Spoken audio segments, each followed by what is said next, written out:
جی دیکھیں اس میں دو تین باتیں تھیں نا. ایک تو جب فورٹ نائٹلی ہو رہا تھا تو فلکچویشن دیکھیں ہم نے لاسٹ, اگر آپ ڈائنامک دیکھیں آئل پرائسز کا اوور دا لاسٹ ڈیکیڈ, یہ ڈائنامک نہیں رہا جو ہم نے لاسٹ 2 to 3 months میں دیکھا. اتنی fluctuation due to strait of Hormuz closure first time ہم نے دیکھی. بالکل تو دیکھیں desperate times call for desperate measures. آپ نے وہ پورا کا پورا جو نظام ہے وہ پاس آن کر دیا to the end user. End user کا یہ کہنا تھا کہ آپ کو پتا ہوتا تھا کہ آج پرائس بہت ہائی ہے, پتا لگتا تھا Brent crude more than $100 a barrel trade کر رہا ہے.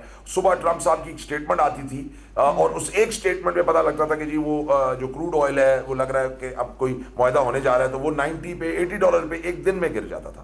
تو لوگوں کا یہ کہنا ہوتا تھا کہ جی اب 15 دن جو ہے ہم مہنگا پیٹرول خریدیں گے, جبکہ وہ صبح سے جو ہے وہ گر گیا ہے. لیکن دیکھیں یہ جو فلکچویشن تھی اس کو گورنمنٹ کو کنٹرول کرنا چاہتا ہے ایک بینڈ کے اندر, کیونکہ یہ پھر بڑھ جاتی تھی. اب جہاں تک انوینٹری گینز کا تعلق تھا کہ جی اگر آپ کی پیٹرول کی پرائس گرتی ہے تو وہ پاس آن نہیں کی جاتی ہے, جیسے بڑھتی ہے وہ فوراً بڑھا دی جاتی ہے. تو یہی منسٹر صاحب نے بھی بات کی نا کہ جی وہ جب پرائس بڑھنے کا اندیا ہوتا تھا تو پیٹرول جو ایم سی کمپنیز ہیں وہ سپلائز نہیں دیتی تھی. تو پھر جو کرٹیسزم تھا اس کو تو ریزالو نہیں کیا گیا. او ایم سیز کی پاور برقرار رہی. او ایم سیز جو ہے وہ اپنا ایک کلاؤڈ انہوں نے جاری رکھا, اور دیکھا جائے تو یہ لگتا ہے ڈیلی انہوں نے اپنے فائدے کے لیے اب یہ کروا لیا کہ جب مہنگا ہو تو وہ فوراً وہ پاس آن کر دیں, اور جب سستا ہو تو وہ اس طرح سے لوگوں کو ریلیف نہیں دیتے تھے بلکہ پیٹرول کو ہولڈ کر لیتے تھے. تو آئی تھنک یہ بالکل نہیں ہوا, مشاورت نہیں ہوا. اگر مشاورت ہوتی تو ہم سارے اسٹیک ہولڈر یہ کہتے کہ آپ ایک بینڈ کے اندر پرائسنگ کو رکھیے. آپ چلیں, اگر آپ فورسی کرتے ہیں کہ برینٹ کروڈ آئل نے ایک سرٹن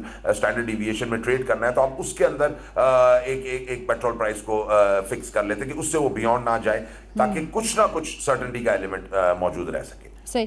تو آپ کو کیا لگتا ہے کہ یہ جو اب فیصلہ یہاں کیا یہ سسٹینیبل ہے, رہے گا, یا گورنمنٹ کو اس کے اوپر نظر ثانی کرنی پڑے گی؟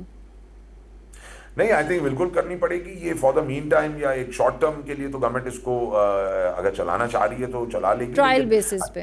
لیکن I think in the long run تو یہ ویسے بھی سسٹینیبل نہیں ہے, کیونکہ دیکھیں fuel like you said in the initial کہ آپ کی is the biggest input cost. Pakistan کا سب سے بڑا امپورٹ بل ہی فیول ہے. اگر ہم اس کو مینیج نہیں کریں گے, بجٹنگ اس کی پراپر نہیں کریں گے, تو یہ تو ہماری پوری کنٹری کی GDP کے لیے ایک پرابلم بنے گی. تو لہٰذا یہ لانگ ٹرم سولوشن تو بالکل بھی نہیں ہے. صحیح. بہت بہت شکریہ عثمان صاحب, ہمارے ساتھ موجود تھے. ناظرین ابھی وقت ہو جاتا ہے ایک چھوٹے سے کمرشل بریک کا, ہمارے ساتھ رہیے گا. بریک کے بعد حاضر ہوتے ہیں اور آزاد کشمیر کے الیکشن پہ ایک نظر ڈالتے ہیں.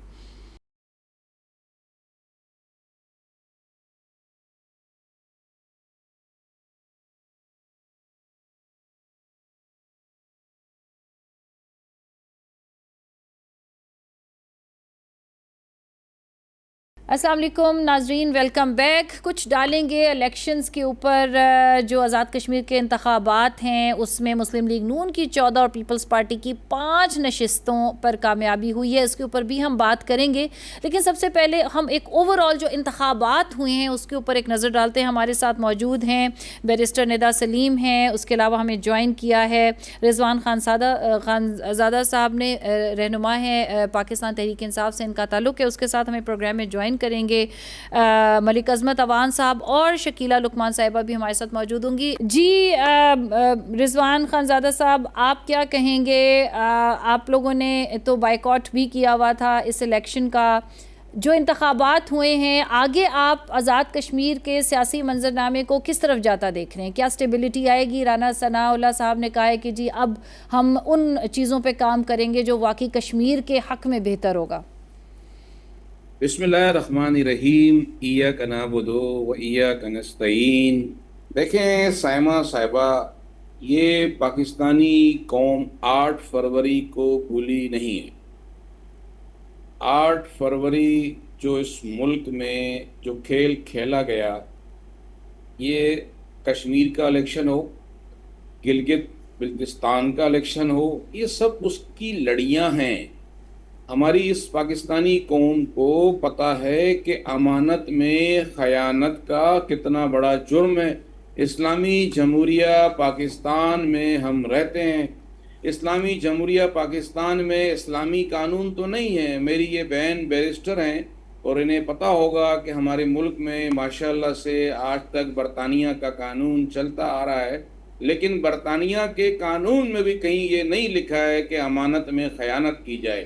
کہ میں ووٹ دوں کسی کو اور وہ ووٹ پڑ جائے کسی کو، اس کا بڑا جرم کتنا ہے۔ ہم دینی طور پہ بھی مجرم ہیں اس کے، اور ہم قانونی طور پر بھی اس کے مجرم بنتے ہیں۔ امانت میں خیانت یہ سب سے بڑا گناہ سمجھا جاتا ہے اسلام کے اندر۔ تو آپ یہ سمجھیں کہ یہ 8 فروری سے شروع ہوئی، فارم 47 کی حکومت بنائی گئی، تو ظاہر بات ہے امرود کا بیج لگائیں گے تو انار نہیں نکلے گا، امرود ہی نکلے گا۔ یہ 8 فروری کو اس پاکستان میں الیکشن کا جو بیج لگایا گیا تھا، تو کشمیر کا الیکشن اس کا نتیجہ ہے۔ وہ دونوں پارٹیاں جو فارم 47 پر پاکستان میں حکومت کر رہی ہیں، آج وہ ایک دوسرے کو، میں یہ الفاظ ٹی وی پہ نہیں کہوں گا کہ ایک دوسرے کے پھر یہ کپڑے اتار رہے ہیں۔ کشمیر کے الیکشن میں گلگت میں کیا ہوا؟ سچ آخر سچ ہوتا ہے، سچ کو آپ چھپا نہیں سکتے۔ پاکستانی قوم کو پتہ چل گیا ہے کہ محسن نقوی صاحب نے جو فرمایا کہ جی سسٹم کلیپس ہو گیا، تو یہ سسٹم اسی لیے کلیپس ہوا ہے کہ آپ نے امانت میں خیانت 8 فروری کو کر دی تھی۔ جب آپ نے 8 فروری کو امانت میں خیانت کی تو آپ کو اس کی عادت پڑ گئی۔ آپ نے گلگت میں بھی یہی حال کیا، پھر آپ کشمیر میں بھی یہی حال کیا۔ اللہ تعالیٰ کا یہ نظام ہے، اللہ تعالیٰ پاکستانی قوم کے سامنے اور پوری دنیا میں رہنے والے پاکستانیوں کے سامنے ان دونوں بڑی جماعتوں کو بالکل صاف و ستھرا آئینہ دکھا رہا ہے کہ یہ کرپشن میں شامل ہیں، یہ الیکشن بھی لوٹ رہی ہیں، یہ چور اور ڈاکو جماعتیں ہیں، یہ عوام کا دیا ہوا ووٹ بھی لوٹ لیتے ہیں۔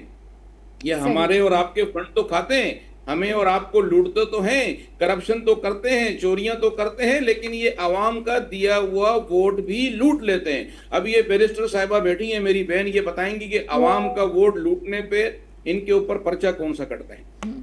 اچھا ندا، بالکل میں آپ کی طرف چلوں گی، آپ مجھے یہ بتائیے گا، اب جیسے ہم سب جانتے ہیں کہ مسلم لیگ نون نے مجموعی طور پہ 23 نشستوں میں سادہ اکثریت حاصل کر لی ہے، اور اب آزاد کشمیر میں اب نئی حکومت کی تشکیل بھی متوقع ہے۔ کیا سب سے بڑا چیلنج پیش ہو سکتا ہے جو بھی اب اگر حکومت بنے گی تو اس حکومت کو کیا سب سے بڑا چیلنج ہوگا؟ احمد جی، I completely believe that Azad Kashmir کے اندر جو کرنٹ پولیٹیکل پارٹیز ہیں وہ فیلئر ہیں۔ جو کرنٹ پرائم منسٹر ابھی تھا during this span of time, mister Rathore, he is a huge failure, drastic failure. ان پولیٹیکل پارٹیز نے پچھلے 50 سالوں میں کشمیر کو کیا دیا؟ This is my question as a young educated generation from this part.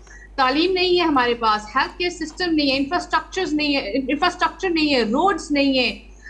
میں آپ کو ایگزامپل دیتی ہوں، کسی کو ہارٹ اٹیک ہوتا ہے کشمیر میں تو we don't have the exact heart centers and the competent doctors there, dialysis centers and the competent doctors in different parts of Kashmir.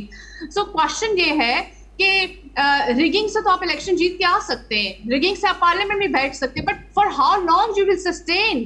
Now جو محسن نقوی صاحب نے کہا cockroaches، میں ڈس ایگری کرتی ہوں، we are not cockroaches، ہم تو اقبال صاحب کے شاہین ہیں۔ اقبال نے کہا تھا میرے شاہین ہیں اور ان کی نگاہ چٹانوں پہ ہونی چاہیے۔ سو یہ جو ینگ جنریشن ہے وہ بہت ڈس اپوائنٹڈ ہے ان پولیٹیکل پارٹیز سے۔ We need a new system, we need our basic fundamental human rights, وہاں پہ امپلائمنٹ کا ایشو ہے، وہاں پہ بیسک نیسیسٹیز کا ایشو ہے۔ سو کب تک ہم انہی پولیٹیکل پارٹیز کے ساتھ کمپرومائز کرتے رہیں گے؟ ہماری ارلی جنریشنز نے تو کیا، لیکن یہ جو ینگ جنریشن ہے وہ پڑھی لکھی جنریشن ہے، وہ بھی چاہتی ہے وہ پروگریس کرے، وہ بھی چاہتی ہے کہ وہ بھی ایک بیسک اچھی زندگی گزار سکے۔ سو ان پولیٹیکل پارٹیز نے ہمیں کچھ پچھلے 5 سالوں میں نہیں دیا، and we are disappointed by them. جو کرنٹ گورنمنٹ ہے اس کے لیے بہت چیلنجز ہیں، اگر نون لیگ اب فارم کرنے جائے یہ گورنمنٹ، ان کے لیے انٹرنلی بہت چیلنجز ہیں۔ اچھا رضوان صاحب، یہ بتائیے گا کہ اگر اپوزیشن انتخابی نتائج کو تسلیم کرنے کی بجائے دھاندلی کے الزامات کے ساتھ احتجاج کا راستہ اختیار کرتی ہے تو کیا آزاد کشمیر میں نئی حکومت کے لیے اور سیاسی مشکلات پیدا ہو سکتی ہیں، یا آپ کو لگتا ہے کہ احتجاج کا راستہ اختیار کرے گی اپوزیشن؟ دیکھیں جی، میرے علم میں یہ بات نہیں ہے کہ ندا صاحب کا تعلق، صاحبہ کا تعلق کہاں سے ہے، کشمیر سے ہے، پنجاب سے ہے، سندھ سے ہے، بلوچستان سے ہے یا پشاور سے ہے۔ لیکن ایک بات میں آپ سے یہ کہہ دوں کہ واقعی کاکروچ نہیں ہے، شاہین ہے۔ کاکروچ کا الفاظ شاید انہوں نے استعمال کیا ہوگا، اور ان کی ذہنیت محسن نقوی صاحب کی یہ بتاتی ہے کہ ہمارے ملک کے نوجوان کاکروچ ہیں، یہ خود کاکروچ ہیں، اور اسی لیے ان کی جو ذہنیت ہوتی ہے انسان کی، جو ان کا دائرہ اختیار ہے اور ماحول ہے، جس ماحول میں یہ رہے ہیں، پڑھے ہیں، پلے ہیں، تو یہ عوام کو کاکروچ ہی سمجھتے ہیں شاید. لیکن یہ عوام انشاءاللہ تعالیٰ، یہ ہمارے نوجوان جو ہیں، انہیں پتہ ہے کہ ہم واقعی شاہین ہیں اور شاہین کی پرواز اونچی ہوتی ہے. لیکن ایک بات میں آپ سے یہ کہتا چلوں کہ یہ سارے ذمہ دار جو ہیں نا، یہ ساری جو گڑبڑ ہے، یہ سسٹم چل نہیں پا رہا، یہ سسٹم تو اسی دن خراب ہو گیا تھا جس دن قائد اعظم محمد علی جناح کے لیے ایمبولینس نہیں پہنچ سکی. یہ سسٹم تو اسی دن کلیپس ہو چکا تھا جس دن بنگلہ دیش اس ملک سے بنا، فاطمہ جناح کا الیکشن چرایا گیا. یہ سسٹم تو اسی دن کلیپس ہو گیا تھا جس دن لیاقت علی خان کو اس ملک میں قتل کیا گیا اور اس کے قاتل آج تک نہیں ملے. یہ سسٹم تو پاکستان بننے کے بعد سے لے کے آج تک چلتا آ رہا ہے اور اس سسٹم کو ڈنڈے کے زور پہ چلایا جا رہا ہے. یہ سب سسٹم چلانے والے سمجھتے ہیں کہ جی ہمارا ڈنڈا چلتا رہے گا. کشمیریوں کے حوالے کشمیر کر دیا ہے، گلگت انہوں نے پیپلز پارٹی کے حوالے کر دیا ہے، اور ہم سندھ میں رہتے ہیں، ہمیں پتہ ہے کہ 18 سال سے آصف علی زرداری کے سسٹم نے سندھ کا کیا حال کیا ہے. تو یہ گلگت والوں کو بھی مبارک ہو کہ آصف علی زرداری صاحب کو برداشت کریں. اب یہ گلگت کا کیا حال کریں گے؟ جو حال نواز شریف صاحب نے پنجاب کا کیا ہے اب وہ کشمیر کا کریں گے. یہ بانٹا جا رہا ہے. ہمارے ووٹوں کی، عوام کی کوئی اہمیت نہیں رہی، انہیں کوئی پرواہ نہیں ہے. یہ ایک دوسرے کو گالیاں بکتے ہیں، رات کو ساتھ کھانے کھاتے ہیں، کاروبار ان کے ایک جیسے ہیں.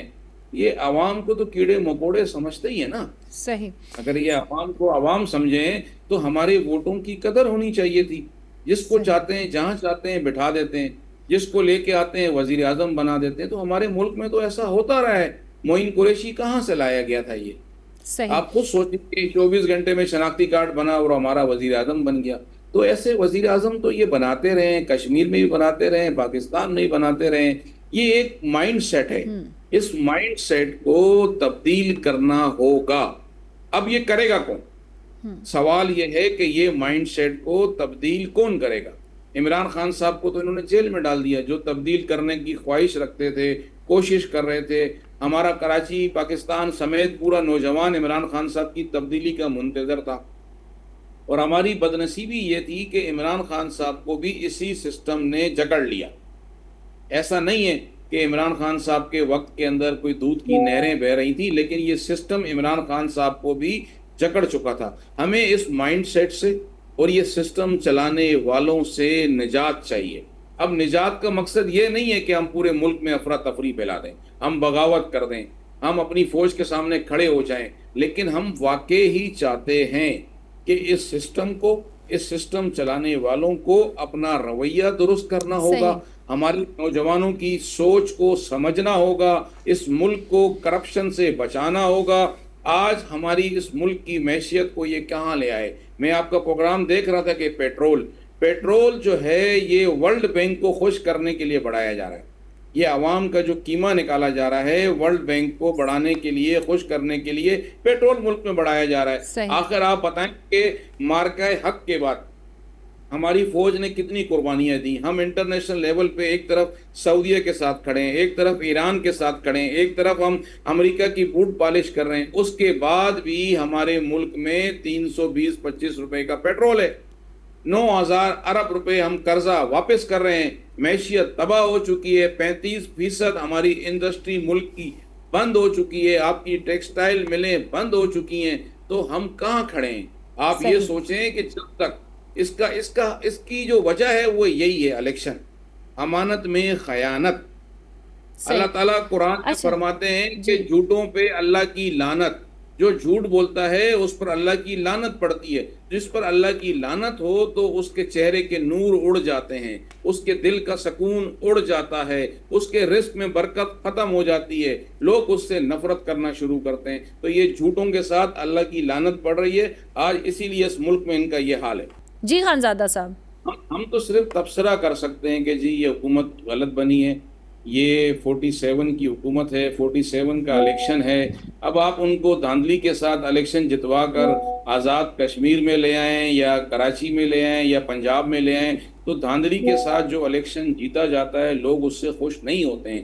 آپ یہ خود سوچیں کہ اگر آپ کشمیر کی شہری ہیں اور آپ نے ووٹ دیا ہے اے کو اور حکومت ملتی ہے بی کو, تو آپ جی اس سے ناراض. رضوان صاحب, آپ قطع کلامی معاف, میں چاہوں گی ملک عظمت اوان صاحب نے ہمیں جوائن کیا ہے, رہنما ہیں پیپلز پارٹی کے, ان کا ٹیک بھی لیا جائے, ان کا ٹیک بھی ہم لے لیتے ہیں. جی ملک عظمت اوان صاحب موجود ہیں ہمارے ساتھ؟ جی اچھا اوکے سائن, وہ آ رہے ہیں. میں چاہوں گی کہ جو اپوزیشن ہے اس کا بھی ٹیک لیا جائے کہ ان کا کیا سٹینس ہے اس میں. جی رضوان صاحب آپ پلیز کمپلیٹ کیجئے گا اپنی بات. دیکھیں جی, میں یہی کہہ رہا ہوں کہ جب حکومت ان کے حوالے کر دی جائے گی, بلکہ میں تو سمجھتا ہوں کر دی گئی ہے شاید, اور اپوزیشن میں پیپلز پارٹی ہوگی, حکومت میں نون لیگ ہوگی, تو پاکستان میں بھی یہی ہو رہا ہے. آزاد کشمیر کوئی دور نہیں ہے ہم سے, لیکن پاکستان میں بھی یہی چیز ہو رہی ہے. تو اس کا نتیجہ کیا ہوا آپ کو؟ پیٹرول, معیشت تباہ, انڈسٹریاں بند, لوگ ناراض, آپ کے عوام ناراض ہے. آپ یہاں پر ایک ٹی وی اینکر ہیں, اگر آپ کا سارا اسٹاف آپ سے ناراض ہو تو وہ کس طرح چلائیں گی آپ اس کو؟ وہ ڈسٹرب چلتا رہے گا آپ کا پروگرام.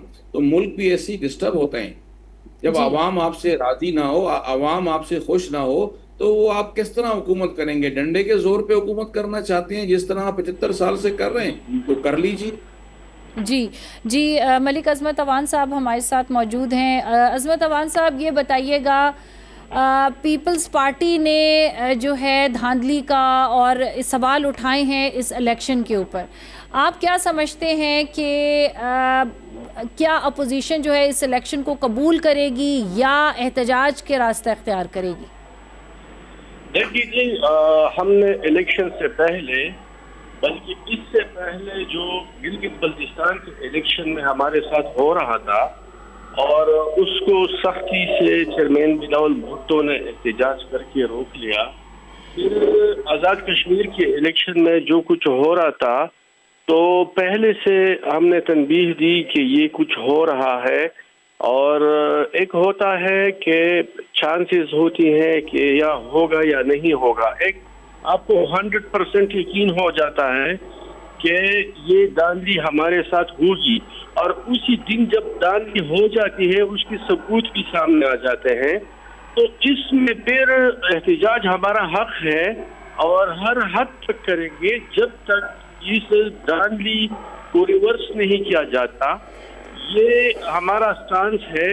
یہ اگر ہم نے کشمیر میں قبول کیا تو پھر یہ ہمیں باقی پاکستان میں بھی قبول کرنا پڑے گا, اور اس کے لیے ہم تیار نہیں ہیں. جو کچھ فارم 47 کا دور گزرا ہے اچھا نہیں ہے, ہم اسے کبھی اچھا نہیں کہہ سکتے, لیکن وہ گزر چکا ہے. دوبارہ فارم 47 آنے نہیں دیں گے, اور یہ دور ختم ہونا چاہیے. اچھا یہ بتائیے گا عظمت اوان صاحب کی پیپلز پارٹی کی جانب سے جو انتخابی عمل کے شروع ہوتے ہی دھاندلی کے الزامات لگائے گئے تھے, کیا آپ کو لگتا ہے کہ پیپلز پارٹی ان الزامات کے حوالے سے کوئی ٹھوس شواہد سامنے لانے میں کامیاب ہوگی اور کسی پلیٹ فارم پہ بھی اٹھائے گی اس کو؟ آپ نے سابق وزیر اعظم اور صوبہ پنجاب پیپلز پارٹی کے صدر راجہ پرویز اشرف صاحب کو سنا ہوگا کہ وہ اب دلیل کے ساتھ بتا رہے ہیں اپنے باتوں میں. 2 دن پہلے ان کی باتیں جو ہو رہی تھی الیکشن کے دن, یہ تو 3 فیزز میں تھا الیکشن, کہ یہ کچھ ہو رہا ہے. وہ فنگر ٹپس پہ بتا رہا تھا, اور بے شک ہم نے ثبوت اپنے پاس رکھے ہیں.